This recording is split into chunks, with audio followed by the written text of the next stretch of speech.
Good morning, everybody. My name is John Slivon. A quick introduction. First of all, welcome.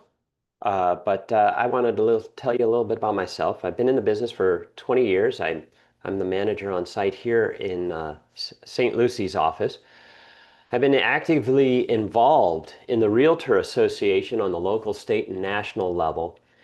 And just a little plug there, I really strongly encourage that you all become involved in one way, engage yourself in our board. From my involvement, I have found that I've gained knowledge, better knowledge, um, about our own marketplace and our industry practices. And I believe through that, we can all better serve our clients in our business. The involvement in our association also increases our networking. And through networking, we all know that's critical to our business, is networking and knowing other agents and affiliates in our industry. So there's my little advertisement for being involved in our local association. If you have any questions on getting involved, hey, feel free to contact me and I'd be happy to assist. So today we're taking a deep dive into the as-is contract that we have here in the state of Florida. And this is the version dated 12/24. And Farah is going to drop in the chat there a copy of the contract. And I would encourage you at this time to go ahead and see if you can grab it, pull it up. And even, I'm a paper guy, even if you want, I almost recommend printing it out and maybe grabbing a pen or a highlighter. And we're going to go through this. We're going to mark it up. So this is our chance to really cut this thing up and dissect it. Now for disclosure time. I am not an attorney. And I recommend that you all get one. They're an important tool to have in your toolbox. Those individuals can practice law. We only practice real estate. I also would like to tell you, since you are a realtor here in Florida, you have the benefit of having on staff through Florida Realtors over a dozen attorneys that can work for you. And you can access them through the legal hotline. And I tell you what, I do it. I use them.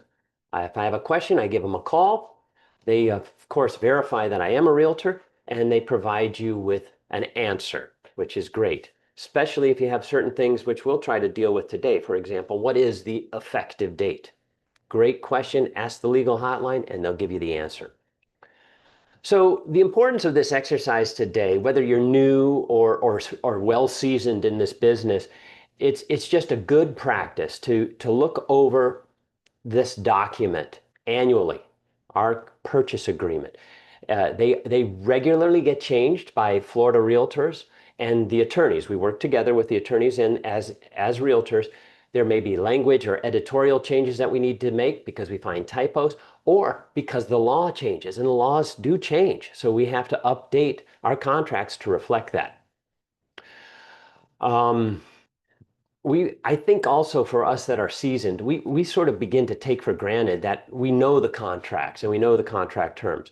But honestly, taking a little more of a detailed look under a magnifying glass, I think it really helps us to remind us, oh, these are terms. I have an instant happening right now with regards to title, and got very upset because I think we had a cloud on the title. But you know what? This contract speaks to those terms if there's an issue with title, and automatically both parties agreed to an extension of 30 days. And I was getting all nervous because I thought, oh, I need to write an addendum. No, I don't have to. It's all part of the contract. So another thing too, don't take it, we do this business all the time, right? We on average, a typical agent, a producing agent, is going to close 6 to 12 transactions a year. And so we're looking at this document all the time. We got to remember, our customers, nowhere near are they closing those many transactions or having that opportunity to look at this document. So we kind of have to slow it down. We have to slow it down for us, but also the customers that we serve. This is a legal document. It involves terms that dictate the transfer of title, of ownership, of real property. a property that has a value. And this amount can be typically in our area. If you're down in West Palm, Broward, the median sale price is 600,000. Up here, it's 400,000. That's a lot of zeros. That's a lot of money. This is going to be for many, the biggest investment of their lives. And perhaps this is going to be a one-time deal that they do, one or two, maybe in their life when they are faced with this contract. So that's why it's really critical that we understand this. A warning. A warning here that we are licensed agents and we are realtors, okay? We are required to follow the law in the state of Florida, Chapter 475, okay? And as realtors, we agree to abide to follow by the Realtor Code of Ethics. So it's incumbent upon us to actually know this document. This is our job. This is our business. A typical agent, like I said, could close 6 to 12, and your buyer is maybe their first. So don't assume that they understand or that they know. Take the time to go through this. Realtors I've found in this business that are really good are those that actually have a background in education or appreciate and like teaching. And that's what we're doing. We're teaching, we're holding the hands of our customers through a very complicated process. And it all begins with this document, really. So again, you can have that confidence and you want to have that knowledge and experience, and you want to impart that and share that with your customers. Because like we said, this is the largest purchase they're going to be making, and one that honestly, you guys, it's embedded in our lexicon here. It's the American dream. So we owe it to them on how to capture that. So as we said, we are not attorneys. I'm not, you guys aren't, maybe somebody out there is, but most of us as realtors are not, and we cannot practice law. But we do have an important role in presenting the terms as defined and how we choose to select them in this contract.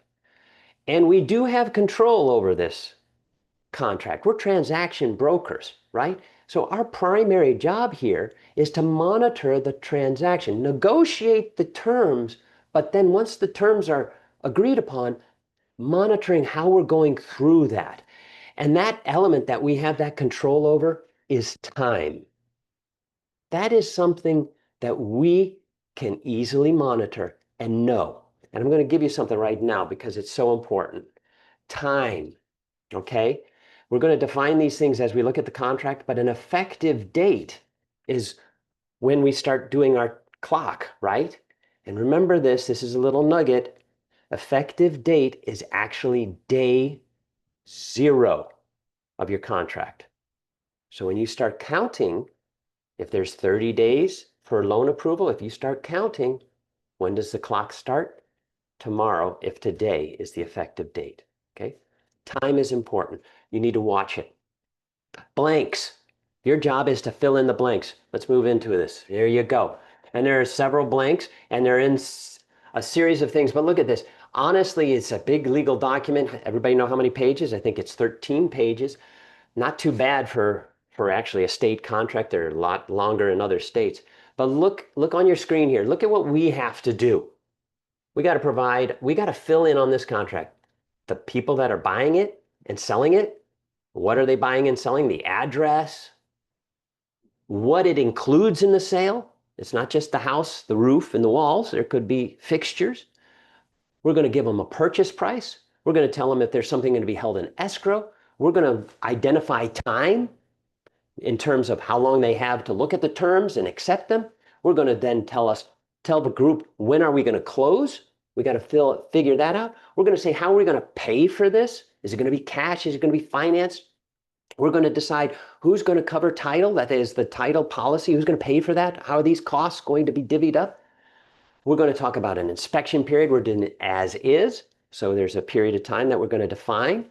And then we may have additional terms, but you're not going to write those terms. You're going to use addendums that the attorneys and the Florida realtors have come up for you, and you could incorporate those into this base document. Okay? So your job is to fill in the blanks. Here we go.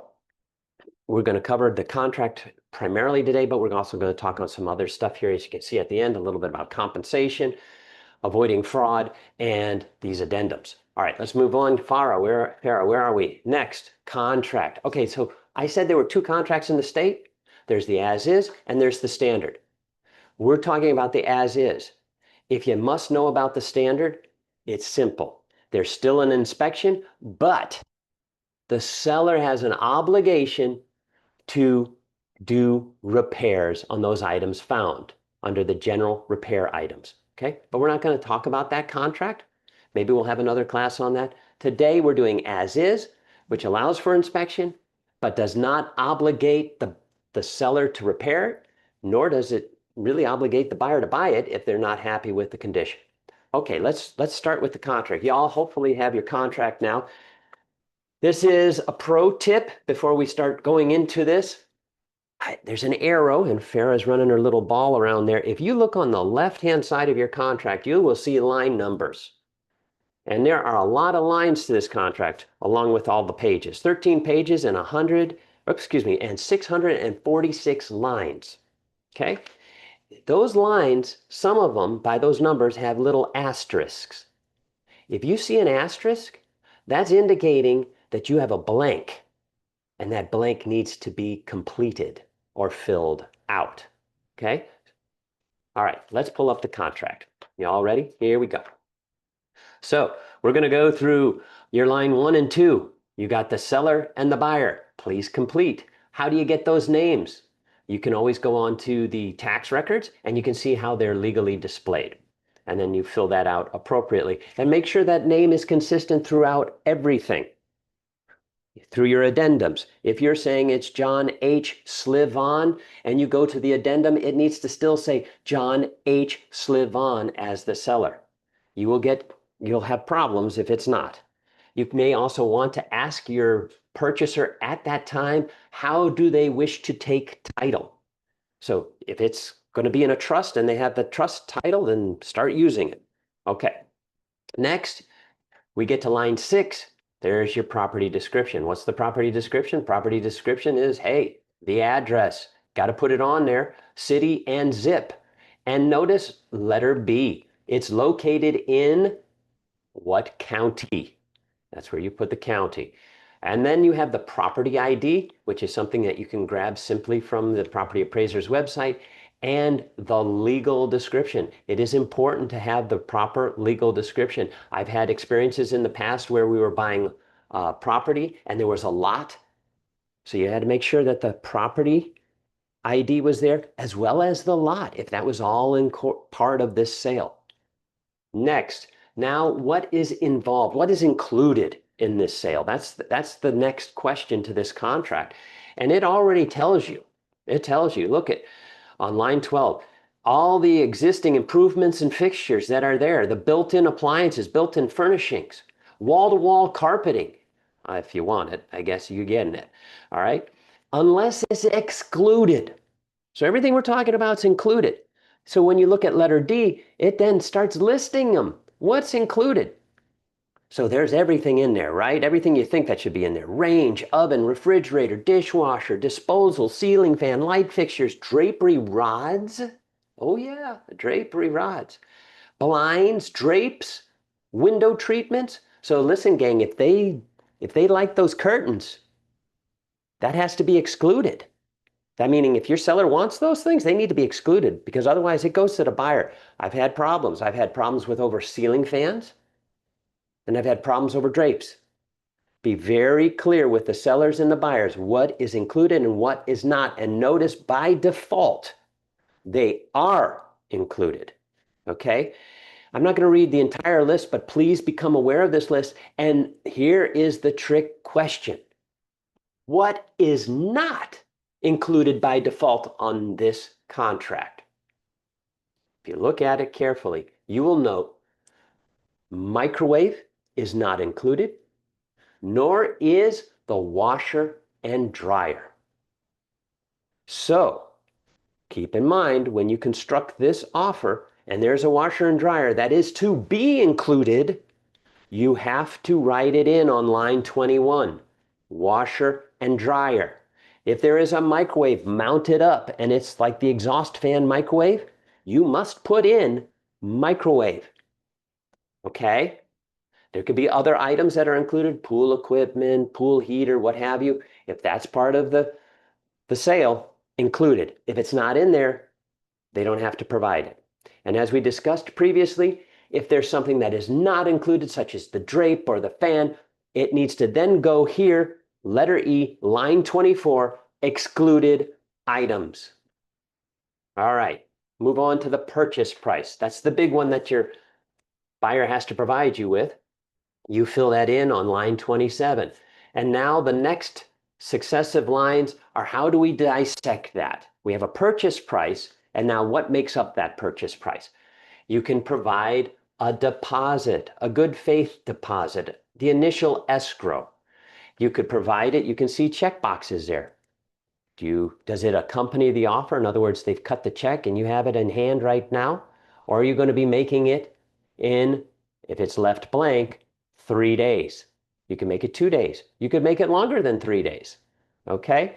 But those are blanks. There's asterisks. Make sure you complete the box to tell us when is that escrow money being handed over. Then the next big thing is, who's going to be holding the escrow? Here at LAER, we have an escrow account. I encourage you to use it. You can put on there LAER Realty. You do not have to indicate the title company at this point. This is where you indicate who has the money. Okay? Next, we come in and say, hey, look, letter B, line 36, you want to make an additional deposit? For example, let's say you have a 10-day inspection and you think if after the 10th day that your customer may want to buy the house and convey that they're serious about this purchase, you may want to put in there on day 11, after the inspection day, we'll make an additional deposit. But notice that if it's left blank, it's 10 days. And I make that aware. Time is important for you guys to keep track of. By default, this contract's inspection period is 15 days. So if you don't want to make a deposit until after the inspection period and you've left the default inspection period of 15 days, make sure you put 16 there. Know your time. All right, next we move on to how are they going to be paying. If they're financing, you might have an amount there. Notice though, it doesn't have a dollar amount. Very interesting, right? Because you may be negotiating the purchase price. It's a lot easier sometimes to use a percent. Just saying. You could say 80%. And that number will move according to what happens up on number 2. All right. Any other way of you contributing a money or how money is getting contributed would be D. I've never used that. That's interesting. And then the balance will come due. If it's an auto balance, I don't know if the 80% will calculate out. So you'll have to figure that out. And while you're negotiating, note that that letter, I guess line 41 and then line 27 might be those two numbers that end up changing because you're negotiating price. Okay, now we're getting into time, and I told you time is so important, right? So here, the first element of time is, gang, you need to tell us a response. You need to give us a response. We're going to give you a certain period of time to respond to our offer. You can set that time. There's the date. You say, I want to know back by this time. It's important. Do not leave it blank. Put a time in there. Otherwise, this is an open-ended offer, and it could be signed off in 5 days, and now you're under contract. So put a time there. If you're moving and you're kind of moving around here, make sure you move that date, because sometimes you get caught and you go, oh shoot, that date's too old. All right. But note that if you're negotiating, it's okay. Now they did respond. So this period of time is okay. And they just need to keep within that 2-day period of response for counter offers. Being what? Maybe Farah can highlight that. Delivered on line 47. There you go. Now this is something I want to talk about. The effective date. I actually called the legal hotline today because I really wanted to be sure of this. What is effective date. Effective date is when the last one of the buyer and seller has signed or initialed and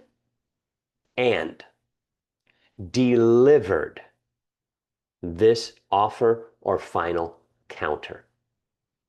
So we're negotiating right now.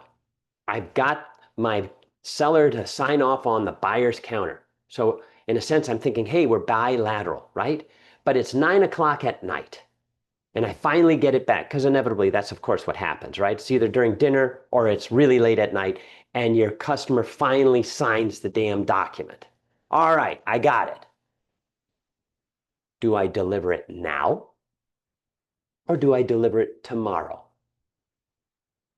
Deliver it now, because it's not effective until it is delivered. Doesn't matter that they signed it today and you deliver it tomorrow. It's not today then, it's tomorrow. Okay? The effective date is signing and delivering. So remember that. Get it to them. All right? And the effective date when calculating time is considered 0 day, day 0. Remember that as well. All right. Now we're moving on to closing. Closing. You can actually turn the page. That's on line 53 on the next page. Yes, ma'am. Really quickly, we have a couple of questions from Sure. Mila. May we put LAER transaction fee under other? And does delivery need to be confirmed?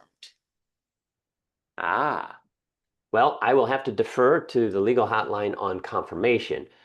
But I would say if you're delivering an email and you've already been in communication with that agent, uh, sometimes people say it goes to spam. Well, at this point, it shouldn't be spam, right? You should already have known that your connections are working. I do this. I text, I send the email. If I don't hear from them in a text, I'm calling because I'm trying to get that confirmation. Okay? So do your best to try to confirm that. The other question was what again? Should I be? May we put LAER transaction fee under other? That's not composing the purchase price. Gotcha. Okay, because this is about the purchase price. The purchase price is $100. By the time I get down to that bottom number, I should have all the calculations that equal 100. This is not the closing costs or the transaction costs. Okay? Good questions. Uh, we already did that. We can go back to the contract. There we go. All right. So now we're at 53, the closing date. If anybody's up from the New England and you ever get a contract from New England or New York, you're going to find that closing dates don't mean anything. But in the state of Florida, they do mean something. A closing is a closing date, which I'm really happy for. You see that it says closing shall occur on, and you put a date there. That's the date. Now you can say on or before. That might give you a little leverage to close a little bit earlier, but make sure that both parties understand. If we're closing on September 1st, on or before, I need to make sure I know when the before is because I have to move my stuff out, okay? So just be cognizant of that when you put a before in. But thou shalt not say on or about. That is a New York stupidity, and we're not going to do that, okay? We have dates here. All right, let's move down to extension of closing.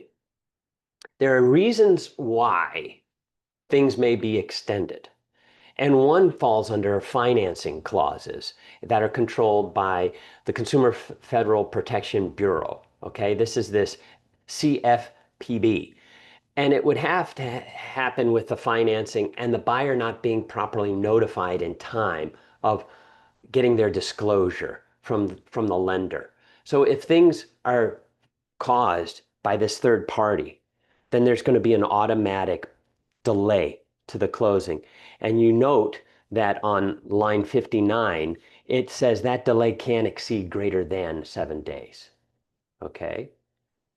Another reason that you might have an extension to the closing is letter B, line 61, and that's force majeure. Force majeure. It's a French word. Uh, we're going to see a definition of this later under what we call the standards to the contract, but consider a force majeure an act of God. Okay? We had no control over it, and what do we have in Florida that would be considered a force majeure? We don't want to say it because we're in it right now, but yes, a windstorm, a hurricane. And so if there is something to that effect, there's an automatic delay. And they're going to talk later in the contract how that would work. Okay? Number 6, occupancy and possession. This is line 64. I highlighted for me line 66 that says essentially this: the seller shall have removed all personal items and trash from the property and shall deliver all keys, garage door openers, access devices, codes as applicable to the buyer. Okay? That's what it means. Now, I then jump, so I think we kind of understand that, right? But you basically need to tell your seller, hey, you need to get the hell out of the house because the buyer could take possession this day. But that being said, the buyer can only take possession at the time they have finally closed and funded. If they're doing things prior to that, that's a pre-occupancy. There's an addendum to that. There's different rules. Okay, if the seller's going to stay after the closing, there's an addendum to that. That's called post-occupancy, and there's some other rules. All right. Under the same paragraph, though, you may have encountered this in your past, or you might in the future, that there is a tenant in the property. This is, people buy property as investments, or people buy a property maybe here in Florida as a second home, and there was an Airbnb, and somebody actually has a seasonal rental coming up. This clause here, this paragraph sort of attacks that. What's going to happen? So we need to know, is there a lease in place? And if that box is checked, then things need to happen. And that's identified, I highlighted around line 74. What needs to happen if it's a lease? Well, the facts and terms of that lease need to be given to the buyer so they can see the lease, right? And notice time, 5 days from the effective date.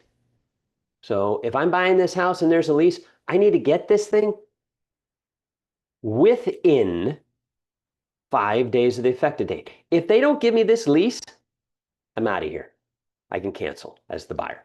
Okay, so it's important you know when you're selling a property, they have a lease, have all that stuff ready to go.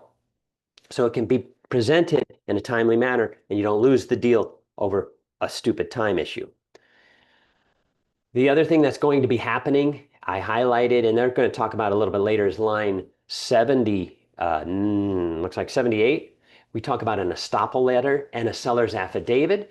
This is in regards to, let's say we have a renter in place and I'm holding a security deposit or a last month's deposit. I need to share that information with you as the buyer, and it has to be attested to. If I can't give you an official estoppel letter, then it needs to be attested to by actually the renter in place that says, yeah, I gave him that money and yes, he's holding it. Okay? We're going to move now on to line 83. It talks about assignability. Notice there are 3 check boxes. You got to check one of them. It does say, if you can't check it, if nothing's checked, it does say in caps, then the buyer may not assign the contract. Okay? But good practice, good realtors don't leave blanks. They fill everything in. Okay? Financing. All right, this is paragraph 8. How is the buyer paying for this property?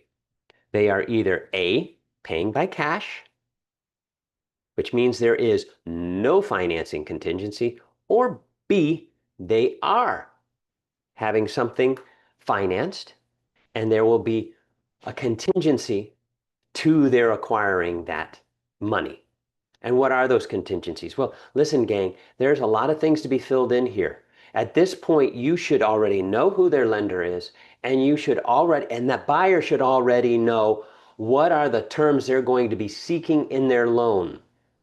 I have lost a deal because a very smart agent put the terms of the loan in this contract. And when the lender came back and said, we cannot give an interest rate of, we'll make up a number, 5% to this buyer, he can only get this loan at 7%, the buyer could cancel. Because in here, it identified what percent he was going to get. Now, agents, we like to have a little flexibility here because like, oh shit, things can move, right? 6.3 now, it might be 6.5 tomorrow. Yes, it allows you to go with a prevailing rate if you want, okay? But on the selling side, be sure you're aware of that, right? So identify your terms. And notice that you have 30 days from the effective date to get loan approval. And we're going to identify what loan approval is. Okay, and that will be coming a little bit later. Please, please, please be aware that the buyer's mortgage is also contingent upon appraisal. And I know that people say, oh, it's contingent upon appraisal amount. Well, the appraisal is mentioned here, okay? When you want to talk about putting an appraisal contingency in, you may have a customer who's only financing 50%. So then you may want to put an appraised value in there that says, look, because a 50% person could perhaps pay more cash if the property didn't appraise to 50%, and he could certainly still get the loan. So be sure that appraisal is identified there, but you may want later to identify a price depending on how their financing works out. Buyer's application, line 97, you'll see an asterisk there. They have to make an application within 5 days.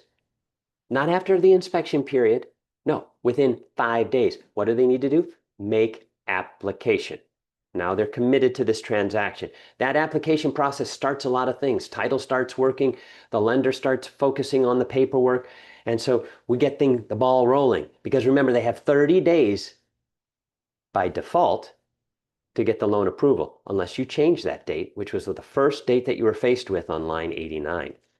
Loan approval, which requires buyer to sell. I wanted to bring this to your attention, line 100. Loan approval, which requires a buyer to sell other real property, shall not be considered loan approval unless rider V, as in Victor, is attached. Okay? I've got a customer that needs to sell their house in order to buy a house, and they're getting a loan.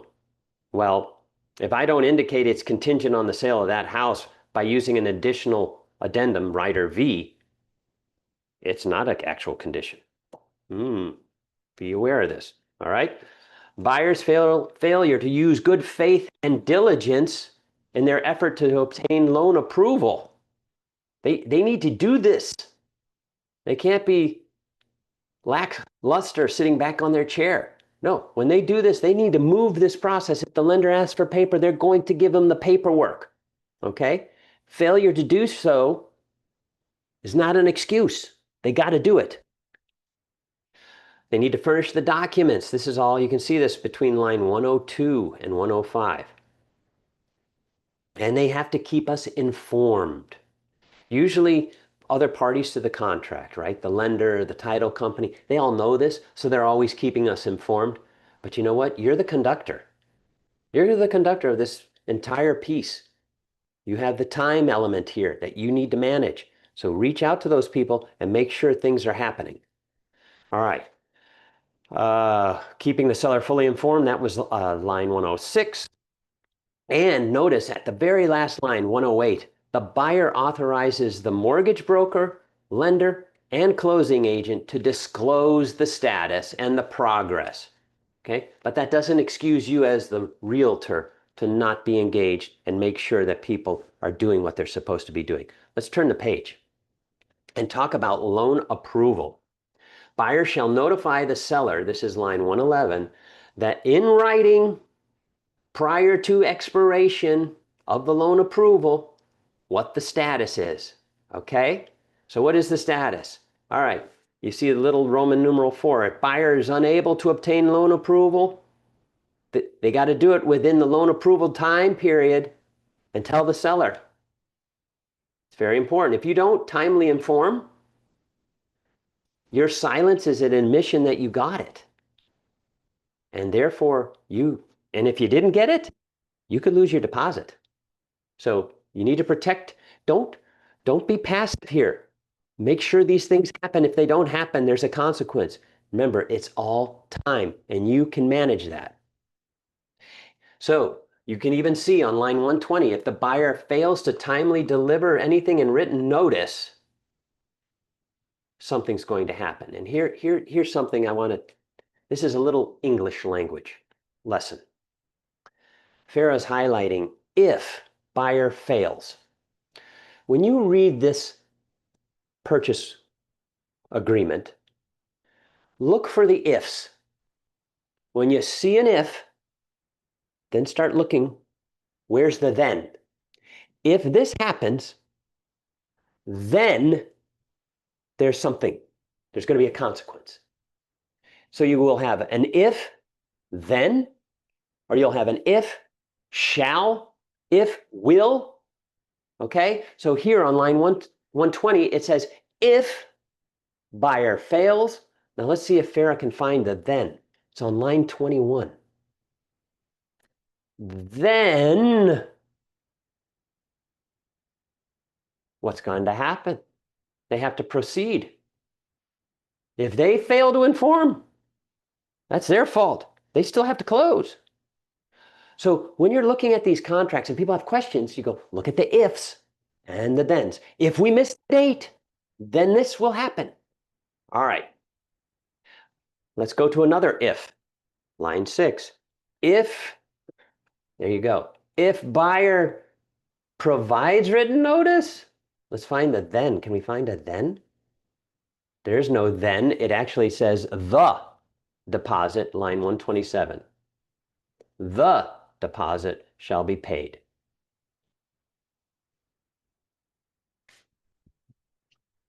Wow. If buyer timely provides either written notice provided, and I should say, and there's an and. Highlight and. That's another one. That's another important word. It's right at the end there on 126. If buyer timely provides written notice and fails to close, then the deposit shall be given to the seller. Anyway, all right. Let's go to closing, paragraph 9, 135. This is an area which is going to define the costs. Now, somebody asked about the transaction fee. This is you see under others, you could always put the other. There's an other on line 141, depending on who you represent, whether that's the buyer or the seller. That's where you could put the $495. Of course, you should be providing that disclosure upfront to your customers, but you can also now have it in the contract right there so that they can see that that's one of those costs. These costs are, the top one is under A is the sellers, the letter B is the buyers. There'll be certain costs that each party will incur because of who they are. Let's see what we've got here. I do think it's interesting because this is an as-is contract. I highlighted line 142, and there's going to be further discussion about this. But this has to do with the maintenance of the property. You know, you're in an as-is contract, you see the property, and you're under contract, they've done the inspection, and all of a sudden the seller says, hey, you know, the washing machine died. Well, guess what? That washing machine needs to be fixed. It needs to work. And this contract then talks a little bit further here, and it will talk a little bit later what needs to happen. A repair needs to happen, it needs to be maintained, and it talks about, well, what if it's going to be greater than a certain percent? Notice that it talks about that. Equal to 125% of the estimated costs. They're required to address that issue. So your answers are all here. I mean, yes, you need to have an attorney, but you can always look in the contract and it says some things. All right, let's move on to line 155. This talks about title. And this is really important. I'm having a problem right now. They ran title very quickly, which is good. And they found that there's a cloud on title. Well, you want to know that. You want to know that as soon as possible because you're going to have to try to clear the title. And in this case, there's a surviving, um, well, the spouse dies and there's a surviving child, and the child actually has rights to this property. And we didn't know that. So we need now to get the child involved to agree to the sale of the property. And that could take a time. That could take some time to do that. So this is telling you, you got to get in there. You got to start hiring the title company. The title company has an obligation to let us know what the title is. And it says there, you know, if it's left blank, 15 days prior to closing, right? You believe me, you don't want to wait too long. Get it going. I also highlighted line 159 because it says, look, if the seller has his own policy in place or had a policy, they'll furnish it. Furnish it. Give it to the buyer, give it to the title company so they can see what's going on. Let's turn the page and go to line 168 because this was something that has been added. And it's in bold. It's called closing services. Up here, we've always had a little debate about that. Sometimes there's local tradition, they call it, or custom when it comes to closings. So if I am representing the buyer and I am selecting that I will pay for title, will local tradition customs say that I and my buyer will incur the fees, those closing service fees? Well, that's not going to happen anymore. Closing service fees now are clearly defined here, and it says, look, seller pays their fees and buyer pays their fees, okay? The title company's entitled to being charging both parties for their services, okay? Services, not the title policy. All right, now check one. It's bold. What are we checking? Here's where you're going to be filling out who is paying for the title policy. The selection of that gives the person or that party, that entity, the privilege of then choosing the company to close it. So of course, if you are a LAER agent, whether you're using the seller or the buyer, you are going to try to select the ability to choose that title company coast to coast, I can't say it. Fair, what is it? CTC. Coast to Title. coast closings. Coast to coast. I can't do it. Closings. The closing title company. Do it. Use it. Be in control of the transaction. It's always better. And we're talking about, it depends on the purchase price, but we're talking about really negotiating a few $1,000s, which in a scheme of a $600,000 or $500,000 house is very minor. But it gives you the ability to control a little bit more of that transaction. Because remember, we're the conductor. We're conducting this orchestra, this master, this opus. And we want to know what's going on, especially with time. All right. So there's three selections there: seller or buyer, or if you're in Miami Broward, you check that box. All right, let's move on to survey. I thought this was very interesting. Line 181.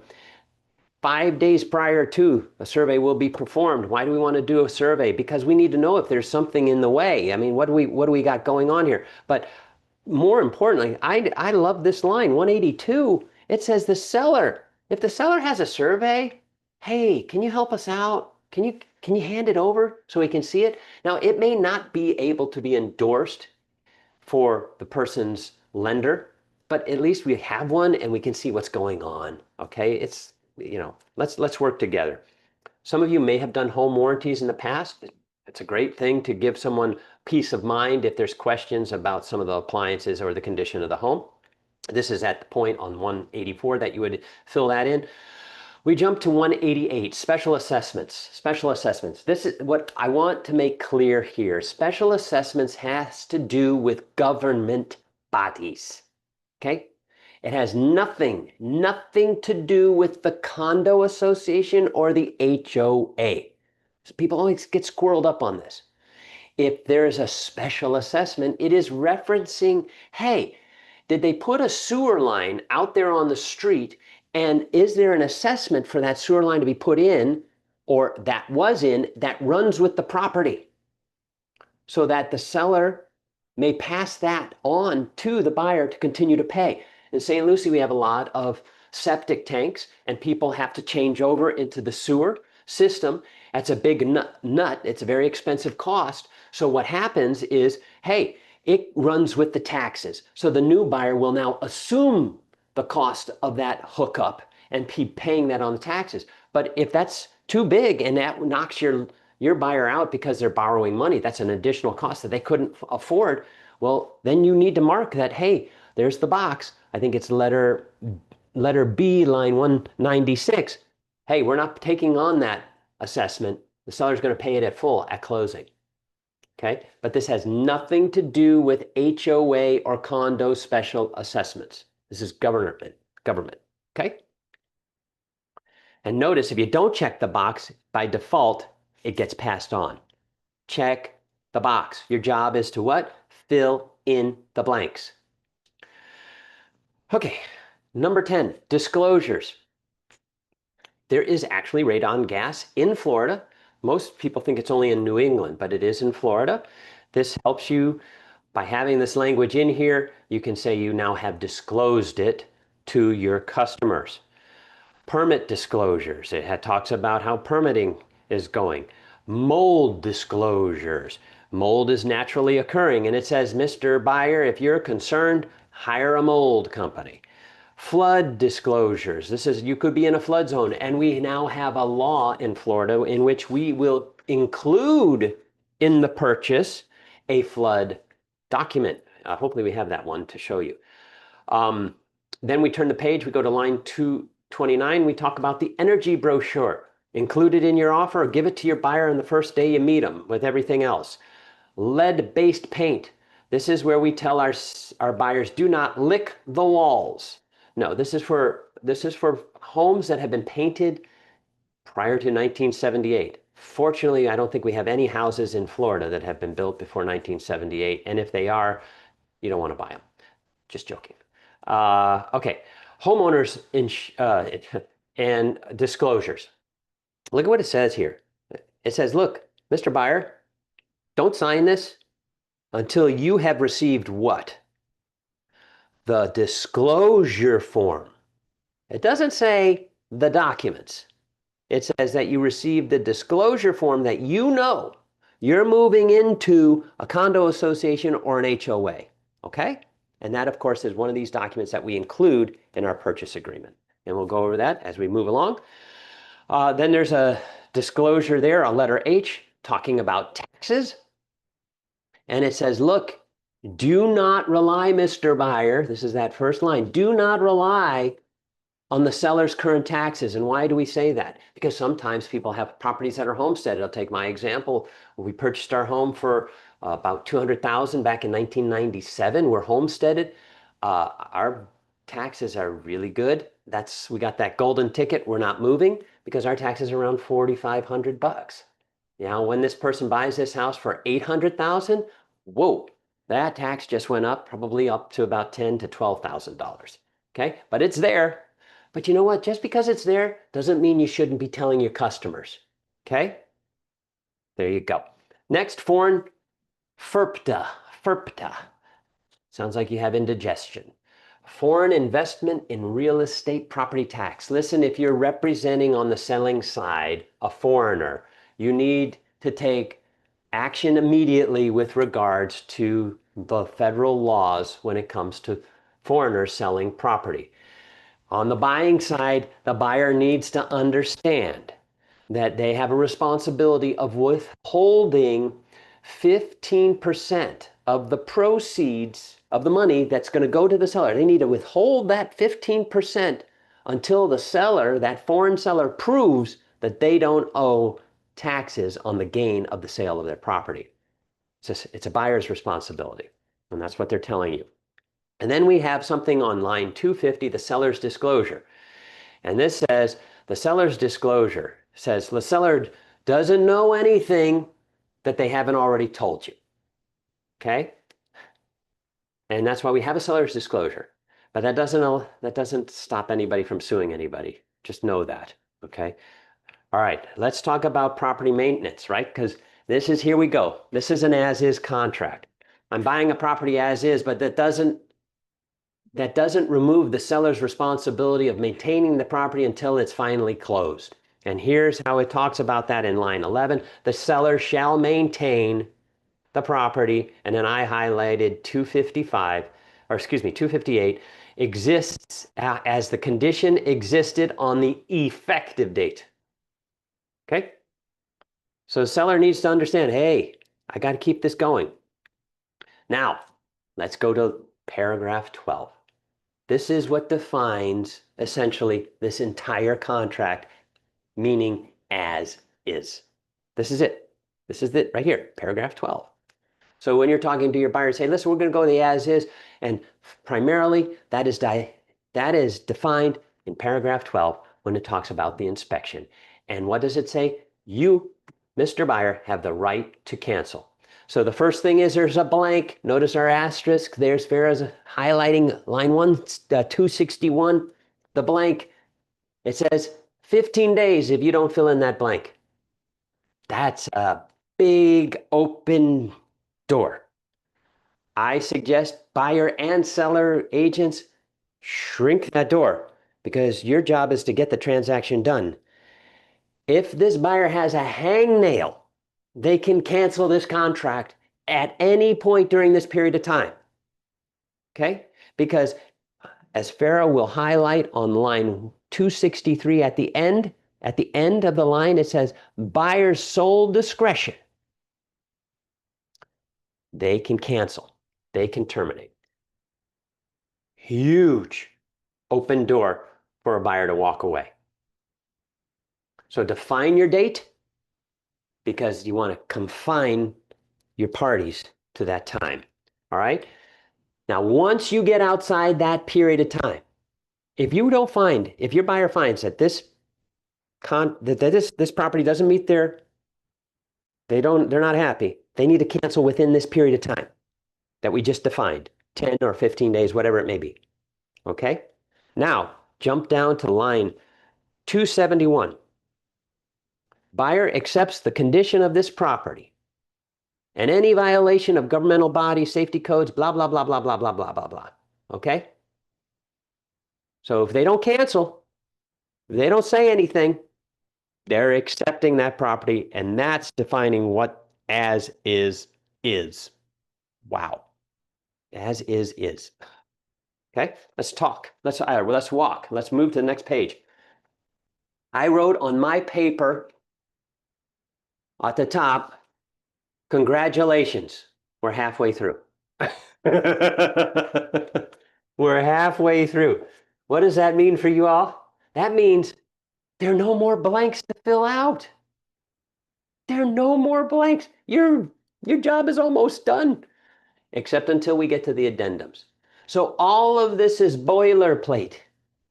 And since you are not an attorney, thou shalt not touch any of this. Period. Otherwise, you're practicing law. I just say, leave it alone. It's all here. But should you know it? Absolutely. Should you walk your buyers or sellers through it? 100%. So here, let's start walking. 275 talks about the walkthrough process and the inspection. Buyer or his agent has a right to walk through that property prior to the closing. Okay? To make sure things are still in order, that it's ready to be presented, that it's been maintained. Also note that we say in letter 6, because we're still under this inspection clause, that the seller's going to cooperate with us. They're going to provide us with permits. They're going to do their best to help us understand this. But no, because this is as is, if we go to line 287, the seller shall not be required to expend or become obligated to expend any money to close out any open permits, because it's as is. Now, that doesn't mean you can't ask them. That doesn't mean you can't renegotiate that. Okay? But by default, once you accept it, okay, you're done. They're done. We can go to letter D, and we see that the buyer has that option to, and seller's will at closing, to assign any, okay, so here, if there's been things that have been done, the seller is going to, if the buyer wants to assume a warranty and they may have to pay for assuming that warranty, the seller will help them do that. All right, escrow agents, line 13. The escrow agent is the person that's going to be holding this money in trust, right? Our company can do that.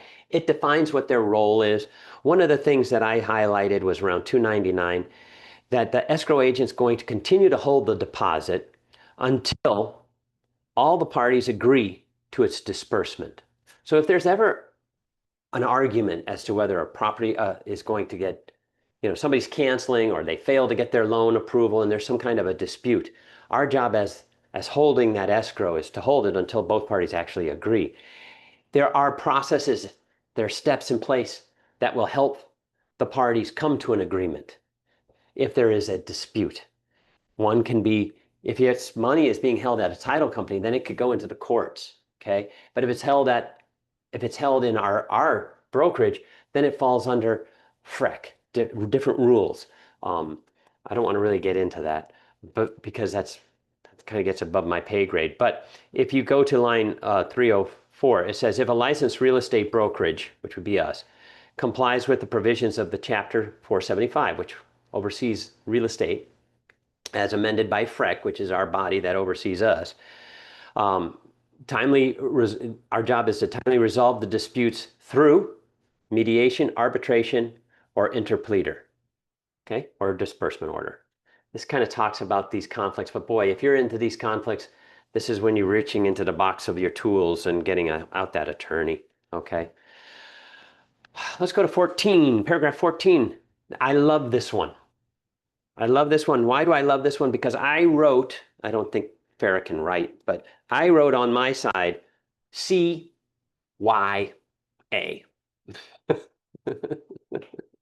This is it. This is where basically I know I'm a licensed professional and I'm a realtor, but by golly, don't depend on anything I just told you. You can't sue me. I love that. We wrote this, so we're going to put in there our CYA. So you'll see it says right there, broker advice, buyer and seller is to verify the property condition, okay?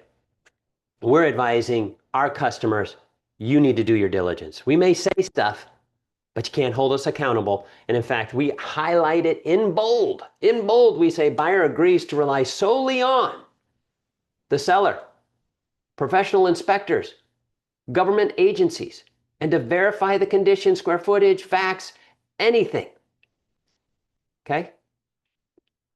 And not rely on us, the broker. I love it. Your CYA. All right, I turn the page. And keep in mind, even though we are removing our responsibility, so to speak, that the paragraph does end with line 32 and 33, 34 saying, look, we still are obliged to follow the rules, the statutory laws of 475, okay? Now, what happens if you have a dispute? What do we do if we have a dispute? Okay, this is where it talks about buyer's responsibilities and seller's responsibilities. If the buyer defaults, what happens? If the seller defaults, what happens? Here's where we go. If buyer fails, now we need to find then what happens, okay? And it will define what would constitute a default, okay? And we've seen that almost a little bit earlier, like the loan approval, okay? So note that here is what happens if somebody doesn't follow their obligations to this contract. Essentially, buyer risks losing their deposit. Also keep in mind, if the seller doesn't move out or doesn't do what they're supposed to happen, the buyer can sue them. Okay? Dispute resolution 16. There's A and B. Buyer and seller will have 10 days after the date conflicting of the demands for the deposits are made. This is when we talk about our deposits and somebody didn't perform, so now we have an argument. We got 10 days to get this thing figured out. Okay? And letter B says we're going to try to resolve this in the most amicable way and try to do it through mediation. Try to get it done. We don't want to go into the courts. Okay, we're trying to keep things moving. But note that in line 17, if you're getting into mediation, this is, I'm sorry, paragraph 17, that mediation fees will be split, and you are be paying your own attorney fees. All right, standards. Here we go. This is paragraph 18. Again, none of this stuff we have to fill in, but these standards help define a lot of the stuff that goes to this contract. So under standard A, which is title, it talks about what constitutes free and clear title. And within that, you'll see on line 374 and 5 and 6, it talks about how the land is being used, the restrictions to the land, any outstanding mineral rights, unplatted, all this stuff, taxes, all some assumable mortgages, all this stuff, making sure that title is free and clear of any encumbrances. It's talking about that. Title examination on the next page. Buyer shall have 5 days once they receive a title commitment to let us know that they got a problem with the title. And then this is what's really, really important. This actually is playing out right now live in Johnny World. Line 387. We have a cloud on our title. I'll give you a little nugget here. We had an inspection day period of 10 days. We did the inspection within 3 days. They told us on day 4 what they wanted. We negotiated that out, and I said, okay, we agree to do some of these things, but in agreeing to do these things, you agree to end the inspection period. Think about that. End your inspection period.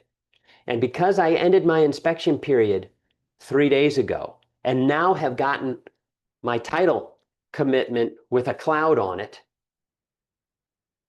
something's going to happen. Line 387. My seller has 30 days to cure it. Why is this important? Because if my inspection period was still open, the buyer could go ahead and cancel because he may not want to wait an additional 30 days. But because I closed that inspection period, he has to wait 30 days for me to clear that title, regardless of the closing date. Yeah. Sorry, quick question from Lindsay. If we're using CTC, would they be holding the escrow money? Would you be entering them for holding the escrow money on one of the? Whoever you give the money to is the escrow agent. It does not have to be the title company that you select. I suggest, since we have escrow, keep it here.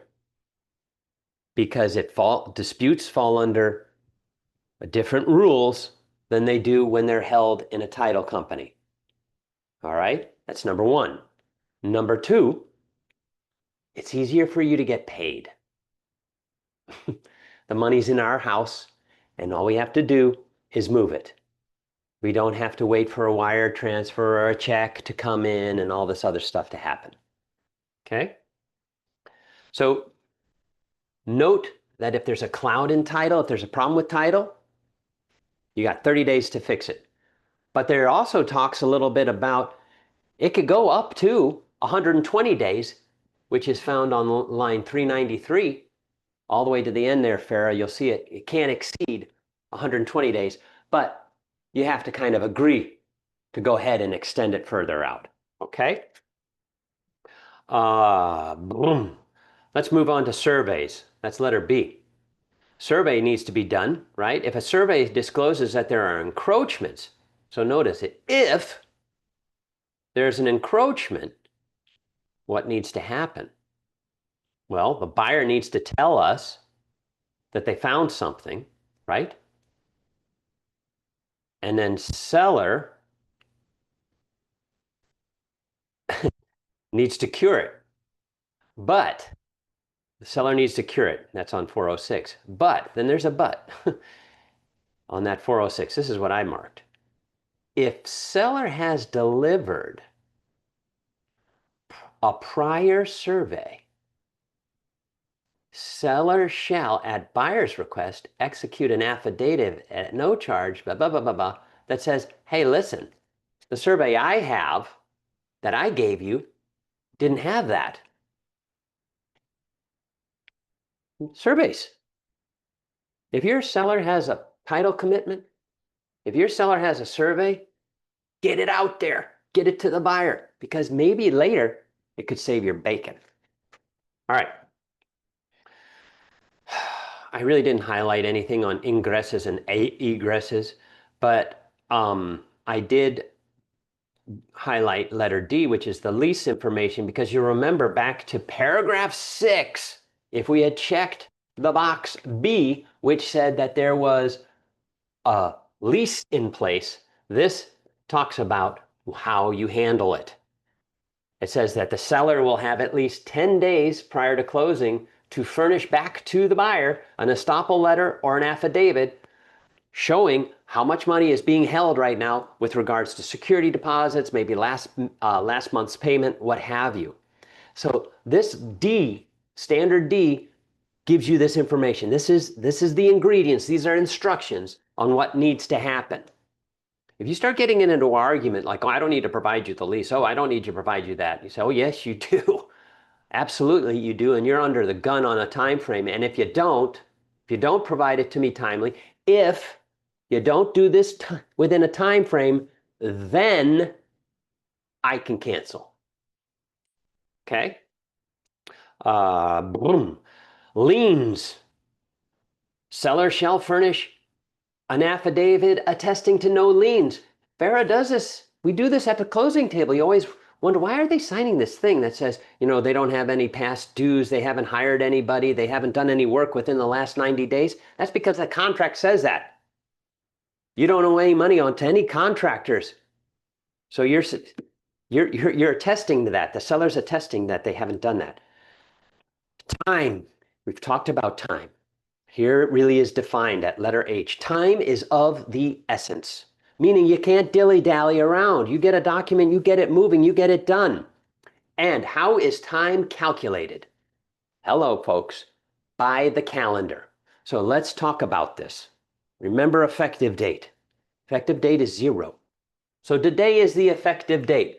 What's today? Today is the 12th. I'm looking at my calendar. Everybody should have a calendar on the wall. You can't see it, but I got a calendar on my wall. All right. Effective date is today. In other words, I got the contract back. That's the last time somebody signed it, and I got it. It was delivered. I got it. Effective date is today. Day 1 is when? Tomorrow, Saturday. Start counting. What am I counting? Start thinking about my contract. What's the first most important thing? Probably the deposit. Escrow, 3 days. Day 1, 13th is Saturday, 1. Day 2, Sunday, 14th. Day 3, Monday, 15th. Is that a business day, the 15th? Yes. That escrow deposit needs to have been made. Okay? I'm counting calendar days, but now I'm going to mix it up with you. Let's say our inspection period is going to end on day 8. And we're using the same example. So day 1 is the 13th, Saturday. 2, 14th, Sunday. 3, 4, 5, 6, 7, 8. If you did this with me, you'd be landing on the 20th. And the 20th is a Saturday. That is a business day. Guess what? Period didn't end. I go to the next day. It's the 21st. It's Sunday. Period didn't end. That's not a business day. 22nd is when the inspection period ends. And if that were a holiday, it would move to the next one. Okay? You count calendar days, but when they land on a Saturday, a Sunday, or a holiday, boom, they move to the next day. So here is a trick question. A trick question. I had it somewhere here. Oh, it's on the printer. How many How many holidays do we have in the United States? Federal holidays. Donna is bringing it in to me. Thank you so much. We have 11. New Year's Day, that's January 1st. Martin Luther King Day, the third Monday in January. President's Day, Monday in February. You could, we have Memorial Day, it's in May. Juneteenth, which is in June. Hey, that's why we call it Juneteenth. Independence Day, 4th of July, Labor Day, Columbus Day, yes, Columbus Day. Veterans Day, Thanksgiving, and Christmas. Christmas, 11 official holidays. You might want to note that, okay? Oh my God, we gotta move. We're running out of time. Isn't this fun? All right. Oh, here's one. The last one there on this page, 437, force majeure. What is it? It's an act of God. And because of this, the buyer and seller will agree to adjust their times because this stuff is happening and it's out of anybody's control. It does actually identify what a force majeure can be. And of course, in this Florida contract, the first one is hurricane. But you can see in there that there are acts of gods, there's wars, there's a whole bunch of things that can be a force majeure that neither party had control over that are now influencing how this contract can work. Note, though, that reasonable time to extend under this contract is considered 7 days. So if we had a hurricane, it's ended. Okay, now we have 7 days now to close. But look, we all know what can happen. The storm is within the box. You can't get the insurance. Sometimes we have to have a re-inspection. So things happen. You have to understand both parties agree that they will extend, but they really don't want to go more than, which is identified there in 448, more than 30 days. We talk about conveyance, which is the conveyance of title, which is marketable, free and clear of any clouds. We talk about closings and the location of closings. And our closing company is mobile. So it says here, if you're buying the house in St. Lucie, you're closing in St. Lucie. And CTC can get here. They can come here. They can come to St. Lucie and close. Okay? They can't force you to go to Georgia to close. Closing documents. The closing documents, the seller's going to make sure that they execute a deed. They're going to do this. All this stuff's going to be in front. FinCEN. FinCEN, this is line 467. FinCEN has to do with money in real estate. And real estate has been historically known as being one of those industries in which you can launder money. Okay, and the federal government wants to crack down on this. FinCEN can apply to certain counties here in South Florida. It doesn't apply actually up here in St. Lucie, but if you get down into West Palm, Broward, down to Miami, ooh, watch out. So there will be requirements put upon your buyers to come forth with demonstrating how they're getting this money, if they're paying in cash, and what have you. Okay? Let's see. I talk about escrow closing procedures, commitments, titles. We talked about that. Let's go to prorations. Letter K, 488. Something to always understand. There's taxes, and taxes will be prorated. Know that taxes are paid in arrears. We haven't paid our property taxes for this year. So any closing that is happening now is going to be a guess on how much tax is actually going to be owed by the seller. But to do that, they use the rate that the seller is currently paying. Just understand this. I own the house, but from now till October, I have to pay for everything from now till October. Anything after October is going to be taken on by the buyer. We are getting on the cusp of property taxes being paid, so the title company may collect all the taxes and go ahead and pay the tax. Okay? May not. Now the buyer moves into the house, here comes the tax bill November 1st, and he goes, hey, I got to pay this tax bill? Well, go back, look at your closing. That's when the tax was probably credited to you by the seller, so now you have to pay it, okay? Because you got the money already. Just remember that. One other thing which the title company typically will say is, listen, you parties agree. We're estimating taxes, and if we're off by a certain percent, you both agree to come back and redo that configuration of property money that's owed. And that can happen. Access to the property, letter L, you're going to give access to the property. It does talk about damage to the property. This is very important to know that if something happens to this property when it's under contract, the seller will fix it. It talks about the amounts of money, how much will be the seller is committed to having to fix that property. If they choose not to fix it, then monies will be held in escrow up to a certain percent of the value of that property. So there is protection within this paragraph for your buyers if something happens to the property. Then the seller needs to know, maintain it, because if something happens, you're going to be held accountable, and that falls under that. 1031 exchanges, we'll move past that if you have it. Read it, maybe get an attorney also to help you. Contract, recording, modifications. Let's go to letter P, line 533. Modifications. No modifications, changes to this contract shall be valid or binding upon the seller or the buyer unless it is done in writing. Okay? And both parties agree. That makes sense, right? Waivers, failures. Okay, applies to the specific church. Riders. Let's just jump down to riders, okay? Because we're running out of time. But riders are those things that we now put in after this big agreement. Anything that's put in after this agreement will supersede the terms of this agreement. Okay?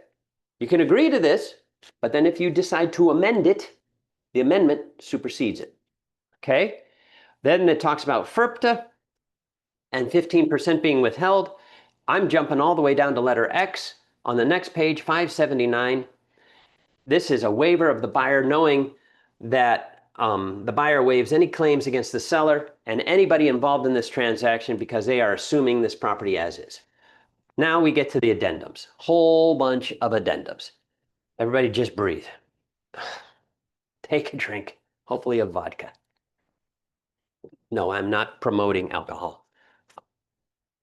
Addendi is actually plural for addenda in Latin. We've got a lot of addendums. Thou shalt not practice law or construct law. We have done it for you here. If you come across an issue in your contract, most likely we've got an addendum to overcome or to address that issue. There are certain addendums that you're going to find are pretty much required. You're going to find other addendums which might be sort of conditionally part of the contract or maybe optional. But look, majority of our houses are either in condos, are going to be in a condo or an association. So you're probably going to be using letter A or letter B. This is the thing. These are blanks, gang. If you're submitting this purchase agreement and it is in a homeowners association, thou shalt check letter B, and you will include that addendum. Because this is the first document, and you're saying, homeowner association, I'm checking it. Remember we talked about a buyer having a contingency about the purchase of their home, and they referenced letter V. There it is, letter V, sale of buyer's property. Well, you check that box and you include that addendum, which is going to define what's going on with the buyer's property and that it's a contingency to the purchase of this property. Okay? How about if you've got a lender, a buyer who's using a lender like a VA loan, which is a great product, or an FHA loan? There are certain requirements under these lenders, and that has to be disclosed and part of this base contract under letter E. See that? FHA and VA financing. What other ones are you probably going to be doing? Well, you're probably going to be using, we talked about post-closing occupancy or pre-closing occupancy. This can happen a lot right now. We're waiting for my seller cannot buy his house until his sale happens. He can't get it, the money, right? So we may say, can the seller stay in the house a few extra days so that he can then close on his house?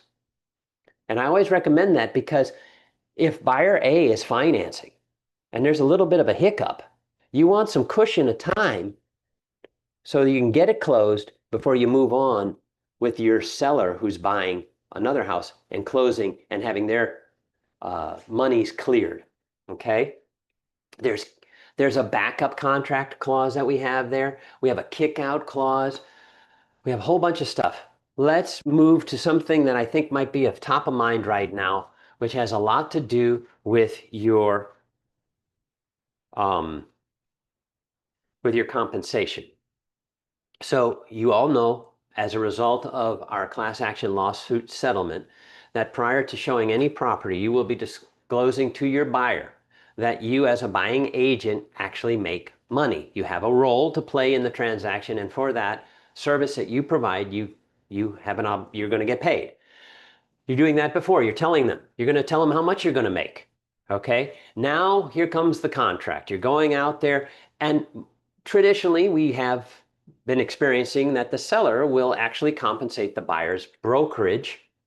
The broker will collect money from the seller when they bring a ready and willing buyer. When we do a listing agreement, we identify that right up front as a listing agent.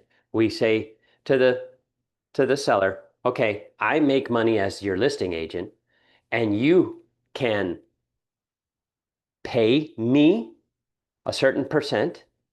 And with that percent, I will also compensate a buyer's agent that might help me bring a ready and willing buyer to the transaction.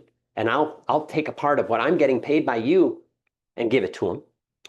Or you can say, you're going to pay me, Mr. Seller, Mrs. Seller, and then you, Mr. or Mrs. Seller, are going to pay a buyer broker directly if they bring a ready and willing buyer.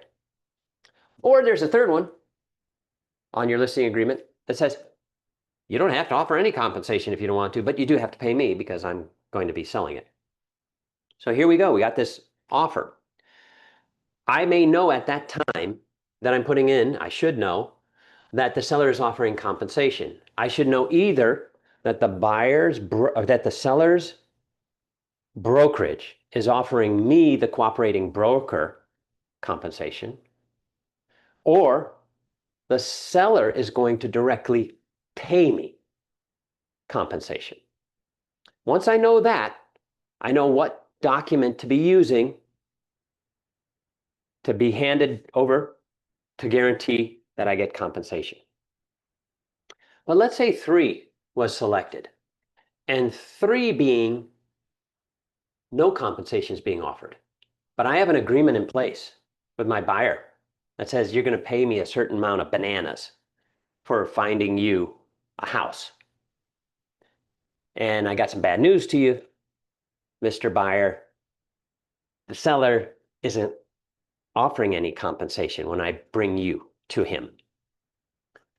Well, you have one way of accomplishing compensation. You can make the compensation now a contingency to this contract. And you would use that by using GG.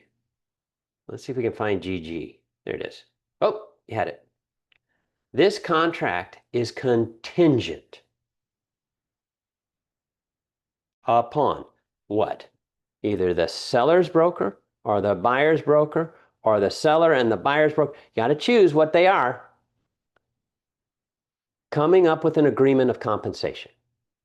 We've never had that before, but now we can hold up a contract and say, we're not going to do this. My buyer's not going to buy this house unless either the agency who's listing this or the seller who's wanting this house sold agrees to pay compensation. And this is saying that you're going to do that. You're going to come to an agreement. Okay?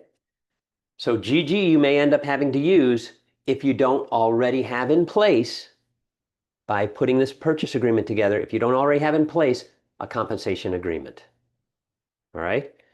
If you look at FF, it's a little bit different. See if we can find it, Para. I think you got FF. And that's the compensation agreement. GG. FF, there it is. This is asking the seller, it gets a little complicated. This is about a credit, all right? So at closing, the seller agrees to credit the buyer a certain amount or a certain percent so that the buyer can now pay their agent. Still comes out of the same kitty, though. But you could have something a little different here. Let's say we did something like this. Let's say there was 2 bananas that were going to be paid to the buyer's agent, and the buyer's agent had in place 3 bananas. There's a deficiency of a banana. We're missing a banana here. Who's going to make up for it? You could negotiate out somehow that maybe they will pay that extra banana. Okay? But no, this is how we get to the full bunch, so to speak. You all kind of good on that? All right. Any questions? Hopefully not. I want to go back to the contract, Farah. And we had all those little check boxes, okay? You're going to check the boxes that you need to check, and you're going to include them in the offer, okay? But you can keep going in this contract. Let's go to the contract. Sorry, Farah. And we're going to go to page 12 because the contract's 13 pages. We didn't finish it, but we're almost there. Almost there. Paragraph 20. It's blank. And now you're sitting there going, oh, baby. Oh, yeah. I could write anything I want here. No, don't do it. You are not an attorney, okay? Refrain from putting anything in here. I love how agents say, house is contingent upon the sale of the buyer's property or the seller's property. Why are you doing that? I have that addendum. Letter V. It's checked, and I include it. Stop. Don't put it in there. Okay? Now, perhaps there's a financing thing you may want to put in there. I've seen this before. Seller agrees to contribute 3.5% towards buyer's closing costs. That's pretty straightforward. There's no if-thens, thou shalt, or any thing like that. We're really dealing with what? Money. Okay, we can do that. We're saying, hey, Mr. Seller, you're going to pay my buyer's closing costs. Okay? That's pretty easy. I can work with that. But don't get into this other stuff. And I will also tell you another thing, something Florida Realtor is very preachy about right now. Look at your contract. Farah, go down to the bottom here and highlight the bottom. It says it's a Florida Realtor FAR bar as is 7 Rev 12/24. Florida Realtors is seeing out there people using the wrong contract, earlier dating, earlier versions, or they're seeing people that are sort of indicating that it's a FAR bar, but actually changing the terms. That's why you need to know these contracts. You need to know these paragraphs. Farah and I were kind of going through the paragraphs, and we weren't on the right numbered lines. And it turned out she was on a different version. That's why you need to know these lines over here. Line 605 should be blank. Better be blank. All right. Notice also on 607, if you're countering, check the box, initial it. Seller doesn't like the terms, they're checking the box and they're initialing it. You know what you might want to put on there? A date. Because remember, it's the last person who signs. So let's find out that date. But including the date is the delivery. Last page of this big old contract of 13 pages. Remember something about this document. Let's go to the last page, Farah. It is an offer first. It is a contract when everybody signs. Can we get to the final page 13 of 13? 13 to 13. Go. There it is. Whew. We made it. We made it. But you know what, gang? There's a lot of words on here. Even though we want them to sign this page, there's still some words that these folks need to understand. First one, it's a legal binding contract. If it's signed, it's legally binding. Okay? The terms and conditions should be negotiated. Okay? You have a right to negotiate the terms. But remember, it's legally binding once you come up to it. Now look at this thing. By the way, I love how they say asterisks here. After you went through all 13 pages, they finally tell you, if you see an asterisk, you need to fill in the blank. Should be like the first thing, but whatever. All right. C9, 619. Little weird. This is a law that went into place last year. But note, we do have an obligation to disclose who is buying this property, because there are certain what we call foreign countries of concern. And yeah, it's kind of crazy, right? If the buyer is a member of the People's Republic of China, a member of the Russian Federation, the Islamic Republic of Iran, the Democratic People's Republic of Korea, North Korea, Republic of Cuba, or of the regime of Nicolas Maduro, Venezuela. Not Venezuelan, okay? It says they're members of the regime of Maduro. And then the Syrian Arab Republic. That might actually change because of what's happened, but stay tuned. Those guys, they're not allowed to buy or own property within certain areas. And at the closing, they have to disclose all this. I wouldn't wait till closing. I'd certainly make sure you know who the hell you're dealing with and have them up front being qualified, okay? But that's a new law. The title companies can help you on that. Look at that. There's the signatures coming up, buyer and seller, and dates. For purposes of notices, if the buyer, this is helpful for a title company. If the buyer is up in New York, hey, can you put their address there so we know how to communicate with them? And then note, we put down there the listing broker and the cooperating broker.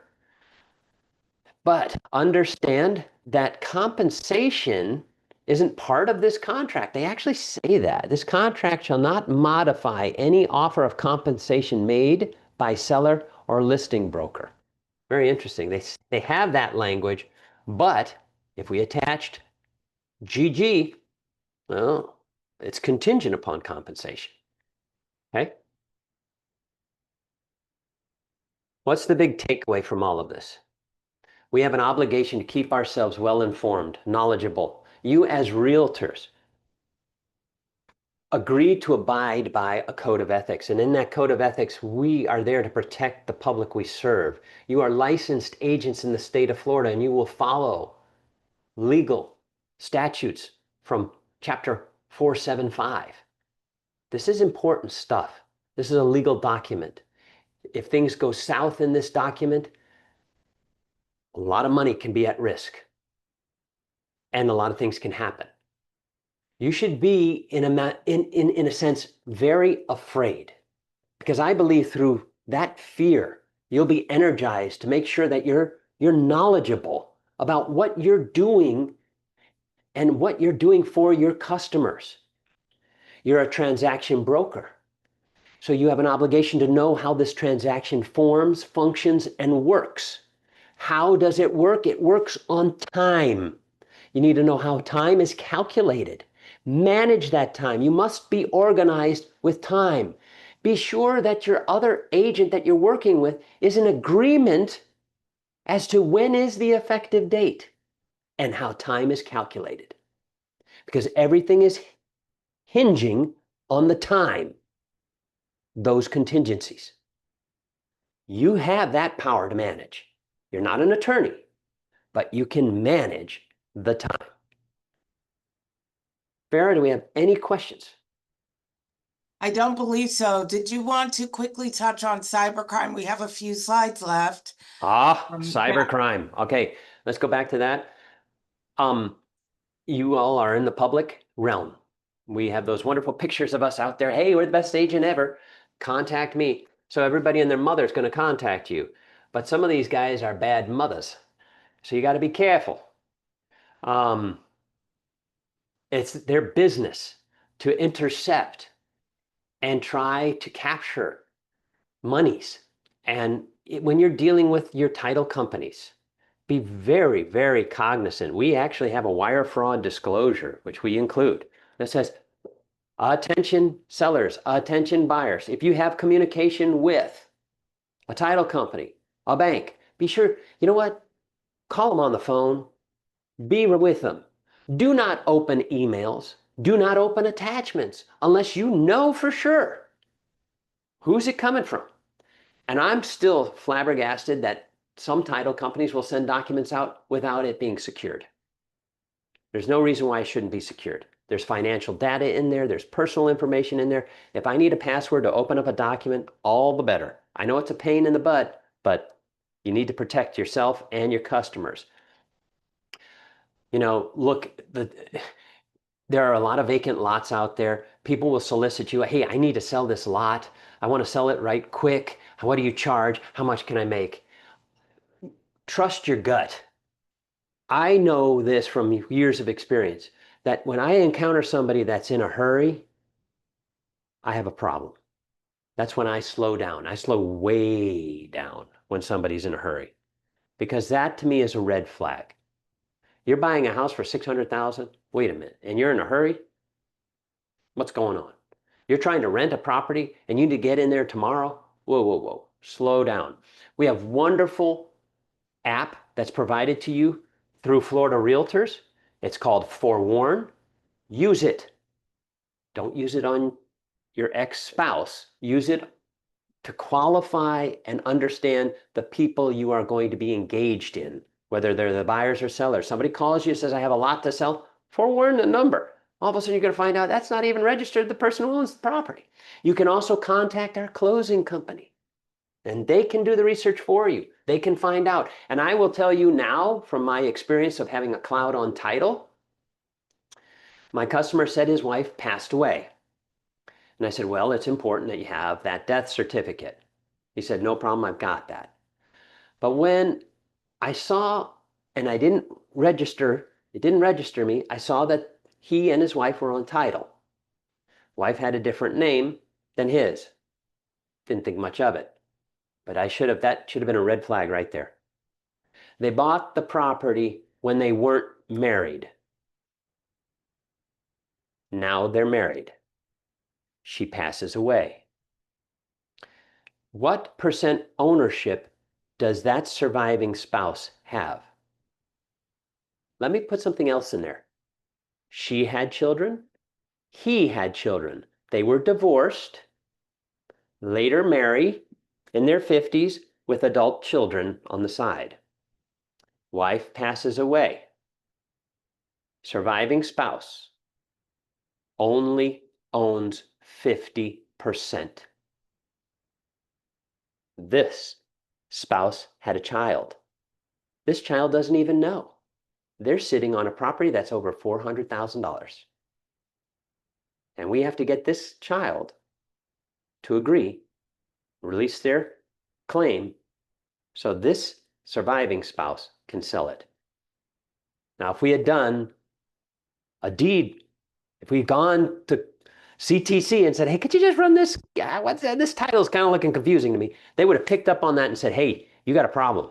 You got to go into probate right now and clear this title so we can sell it.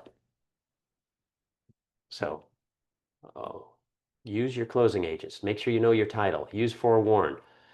And there they are. There's your closing agent. There she's Alma. Alma's a great gal. Love her. All right. And then here, as we promised, take your phones out, scan that QR code. But this is your legal hotline to Florida Realtors. You have any questions on this contract, they will answer. Call them up. Ask them what the effective date is. What does that mean? What do calendar days mean? What does loan approval mean? They can answer those questions. It's a great resource. So there you go. Farrah, what else we got? Nothing. That was fantastic. And I had a couple of good laughs throughout. Thank you so much, John. That was You betcha. amazing. All right. Thank Well, we you. look forward to doing it again. And I'm a resource. Anybody can always contact me. You have questions about the association, state, local, national, feel free to call me. You have questions about the contract. I'm not a lawyer, so I can't answer those questions. No, you can always call. Take the classes. There's tons of classes. Take them.